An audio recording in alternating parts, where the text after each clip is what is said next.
paz, a tranquilidade, a serenidade, a sobriedade, a certeza. Eu sou de Cristo. Isso me cobre de tudo. E é fascinante para mim atravessar o espaço-tempo, a história, a civilização humana, vivendo o presente, rasgando o futuro, sabendo que eu sou de Cristo. Eu sou de Cristo. Assim como Cristo é de Deus, eu sou de Cristo. Se Cristo é de Deus, eu sou de Cristo, tanto quanto Cristo é de Deus. Que coisa maravilhosa.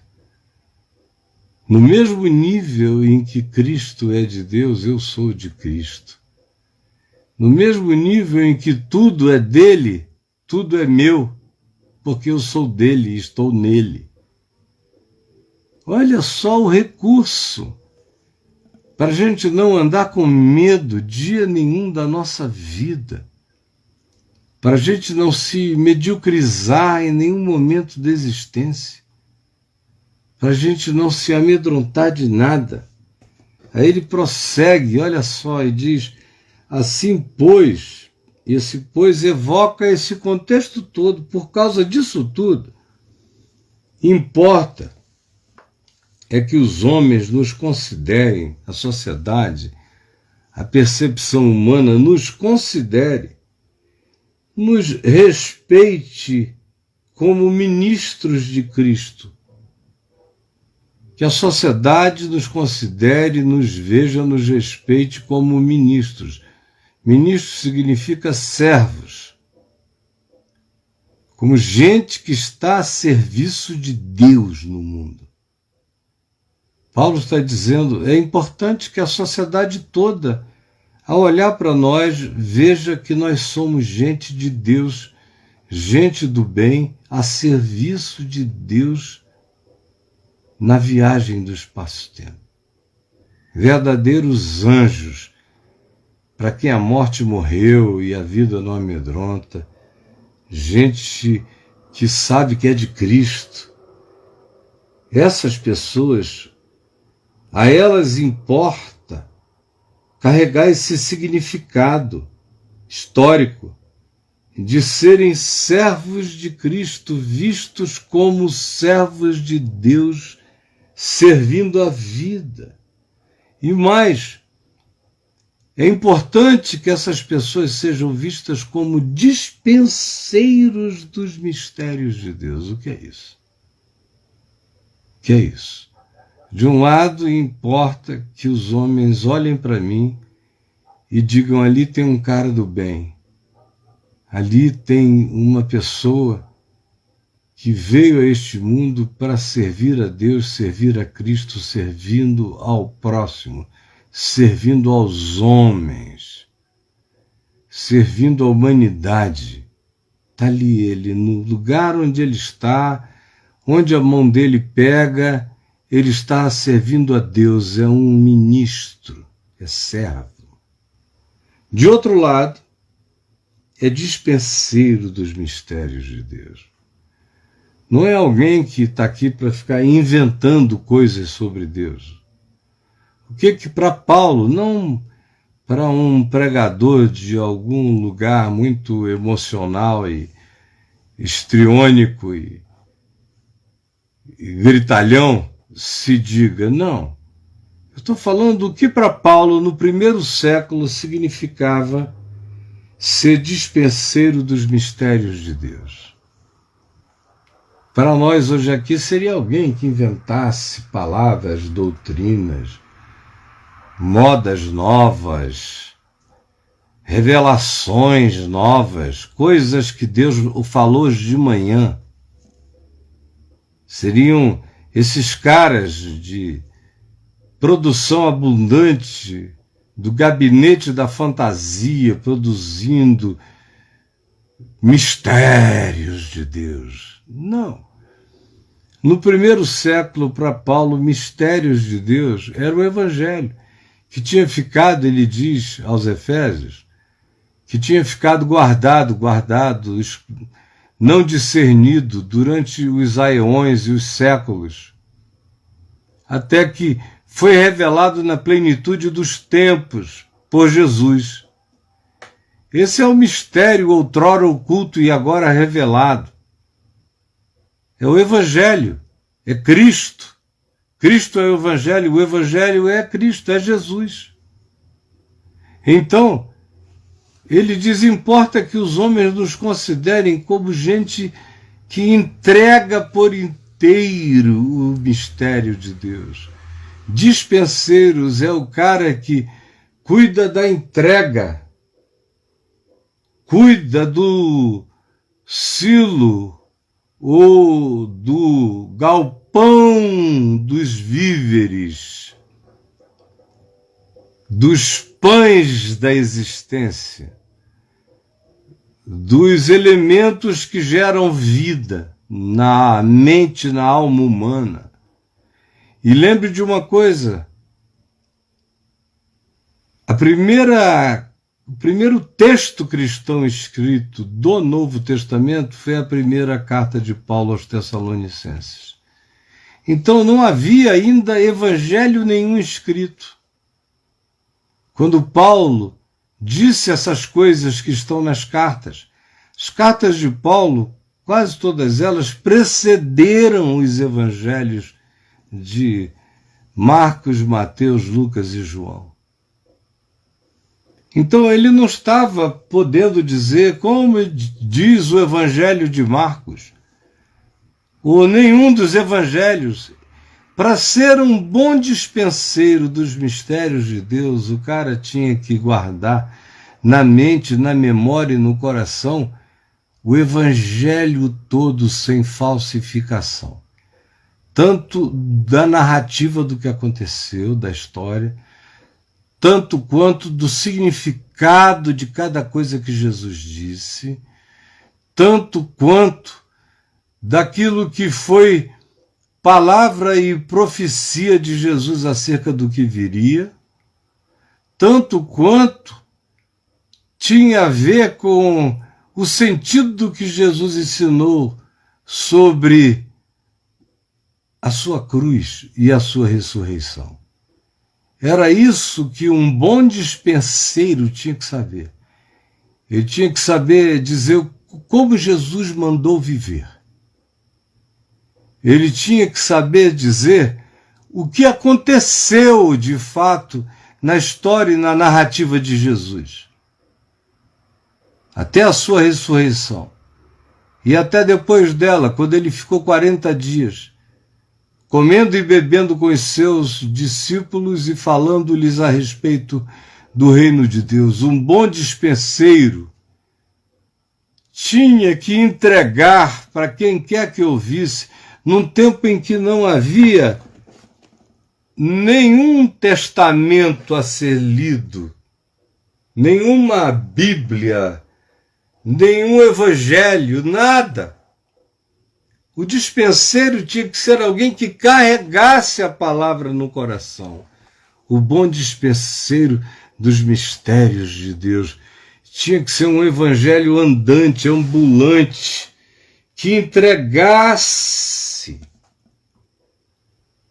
entregasse a palavra de Cristo sem desfigurações, sem tirar e sem pôr, a entregasse na sua inteireza, do jeito que ela era.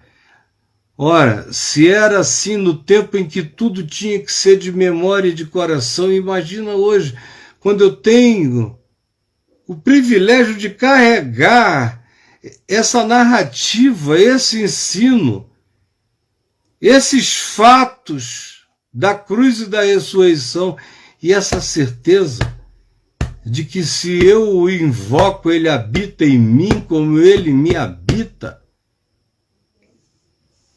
que eu sou de Cristo, que tudo é meu nele.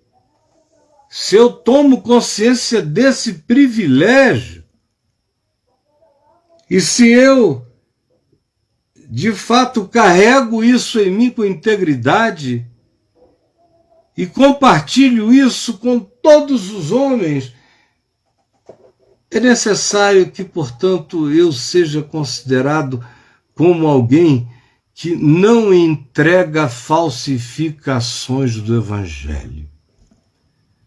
É necessário que eu, Caio, seja considerado por todos os que me ouvem como um verdadeiro entregador do Evangelho, dispenseiro dos mistérios de Deus, da sabedoria de Deus, sem falsificação de Jesus.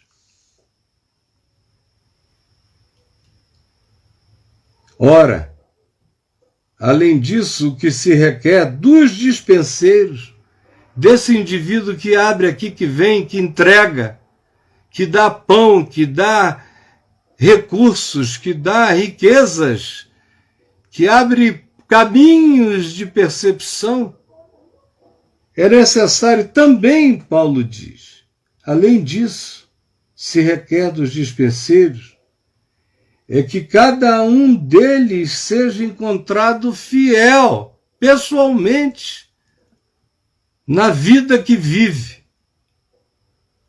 Seja encontrado fiel. Se não destrói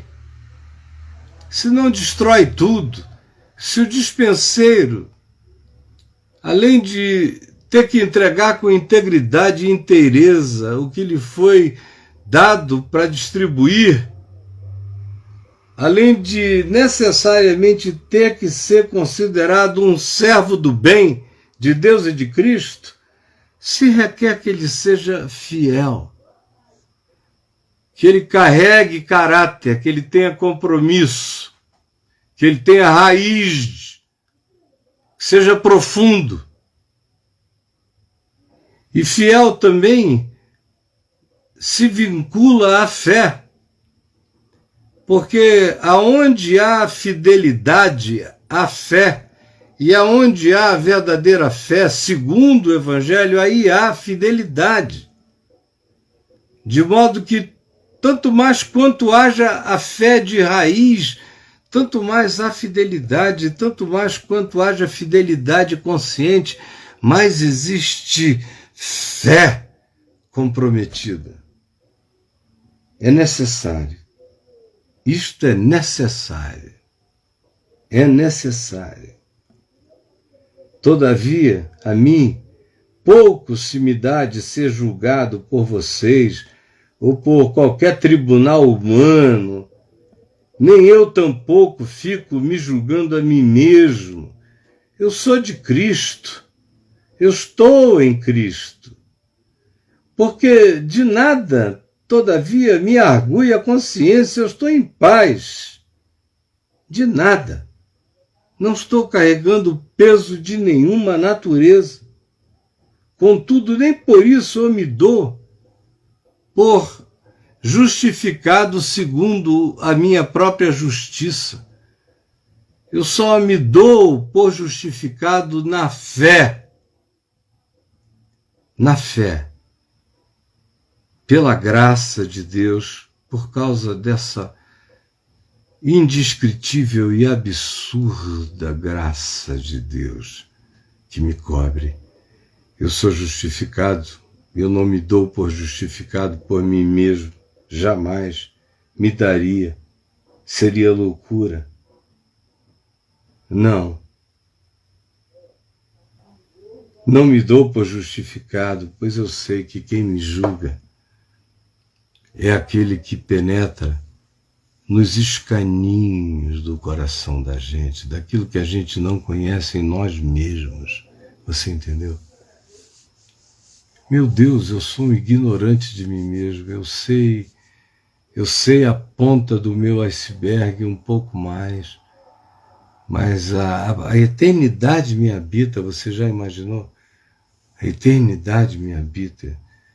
Eu nunca penetrei. Por isso eu oro o Salmo 139, que diz: Senhor, tu me sondas e me conheces, tu sabes quando eu me assento, quando me levanto. De longe penetras os meus pensamentos e conheces todos os meus caminhos. Ainda a palavra não me chegou à boca e tu, Senhor, já a conheces toda. Tu me cercas por detrás e por diante sobre mim, pões a tua mão. Tal conhecimento é elevado demais para mim, é profundo demais para mim, é sobremodo elevado. Para onde me ausentarei do teu espírito? Para onde fugirei da tua face? Se eu subo aos céus, lá estás. Se eu faço a minha cama no mais profundo abismo, lá estás também. Se eu tomo as asas da alvorada e me detenho nos confins dos mares, ainda lá me haverá de guiar a tua mão e a tua destra me susterá. Se eu digo, com efeito, as trevas me encobrirão e a luz ao redor de mim se fará noite, até as próprias trevas não te serão escuras, pois para ti as trevas e a luz são a mesma coisa, pois tu formaste o meu interior, tu me teceste em toda a profundidade desde o seio da minha mãe.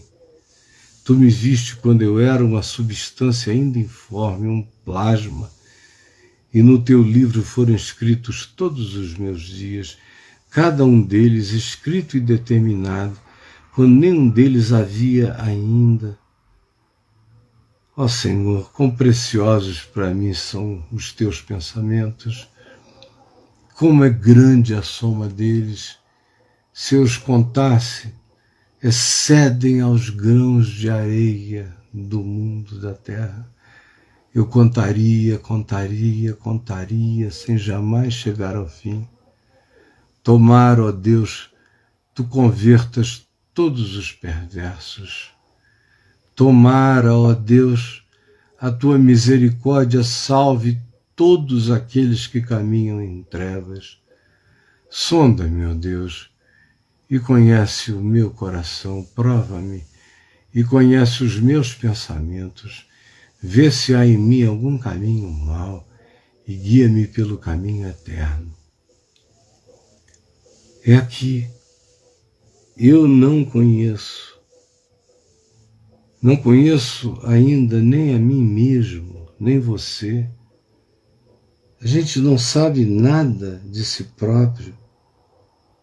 A gente vive no meio de confusões, buscando ferramentas psicanalíticas, psicológicas, recursos diversos, porque a gente não se conhece. Se a gente se conhecesse e a gente descansasse e confiasse e se deixasse sarar pela psicologia perene da graça de Deus, pela fé, nós seríamos outras criaturas, outros seres humanos. Outra seria totalmente a nossa pacificação. Aí, ele diz, nem eu tampouco julgo a mim mesmo, eu estou para além disso em Cristo. Nada me argui a consciência. Portanto, nada julgueis antes do tempo. Isso é lindo. Vocês não vão saber, vocês não sabem nem de vocês mesmos. Por que vocês não adiam os juízos finais de vocês? Por que vocês não param de perseguir certas pessoas com o juízo final?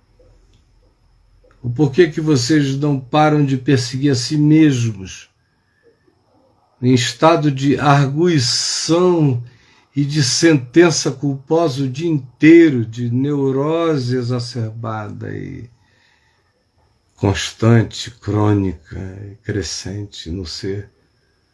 Por quê? Por quê?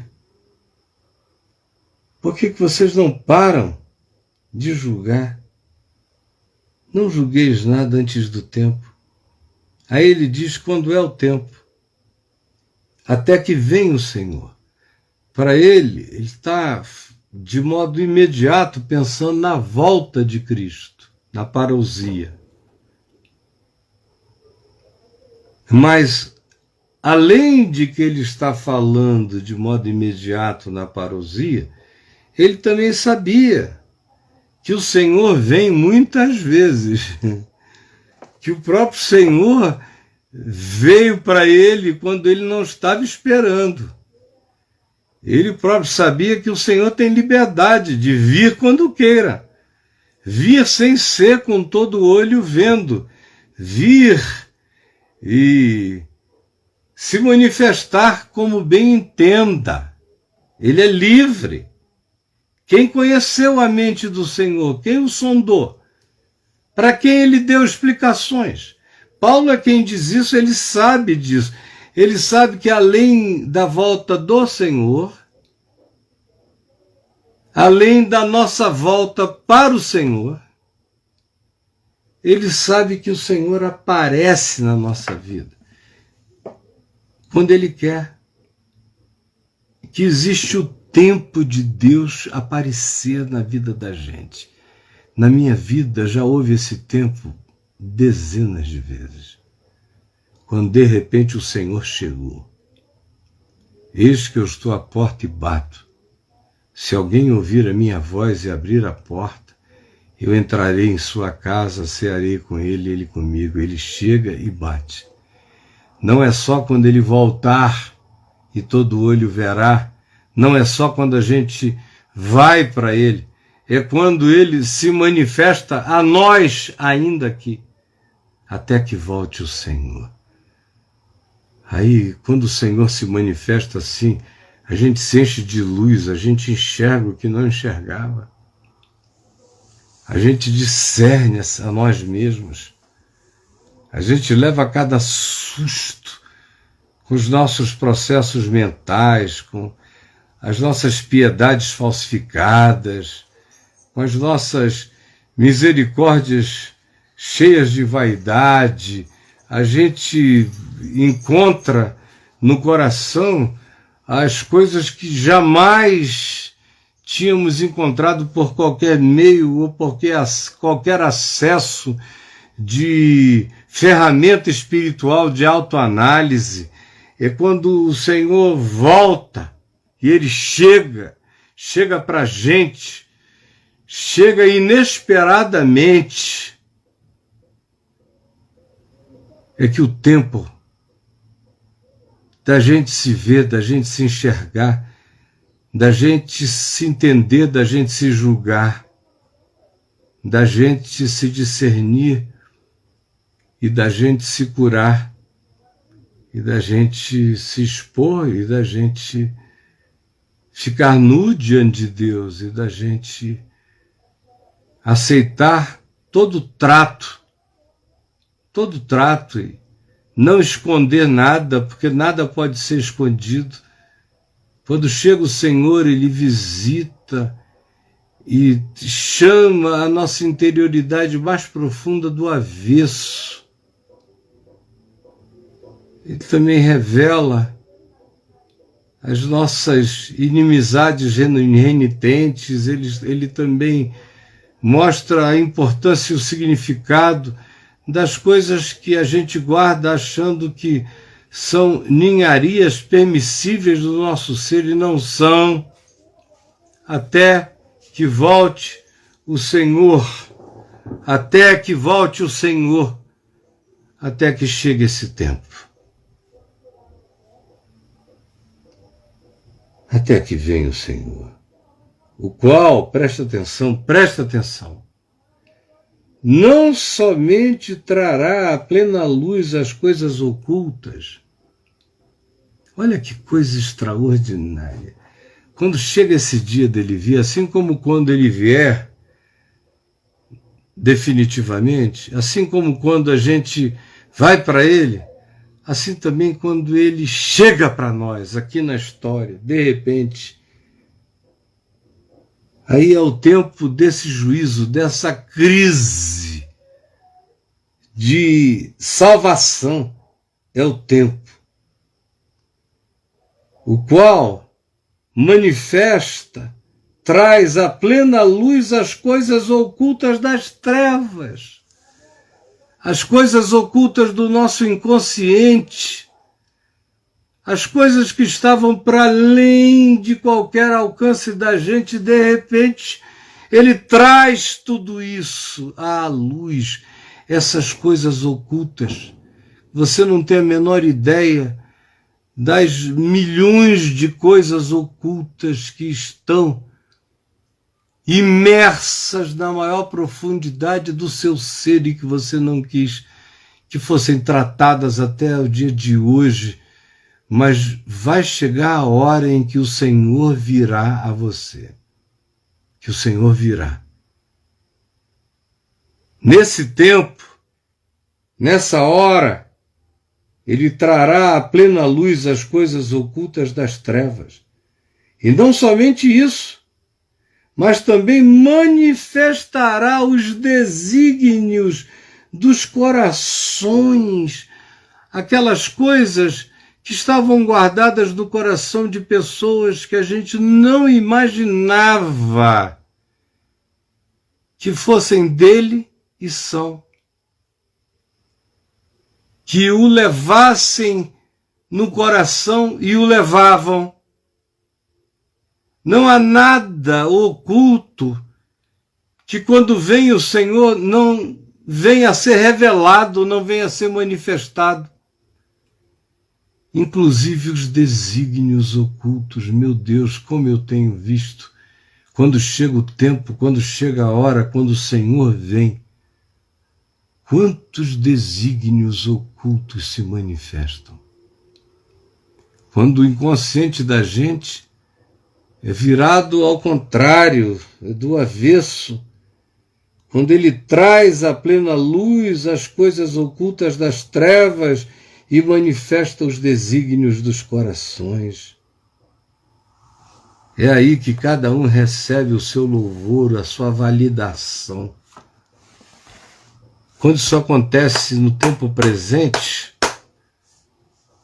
essa palavra louvor seria melhor entendida por validação. O Senhor vem e te sela de novo, te valida, te autoriza. Te autoriza, te autoriza. O Senhor te autoriza. Eu já falei mais do que tinha me proposto a dizer, eu quero conversar com João Boca. Quero apenas agora que você curve o seu coração diante de Deus.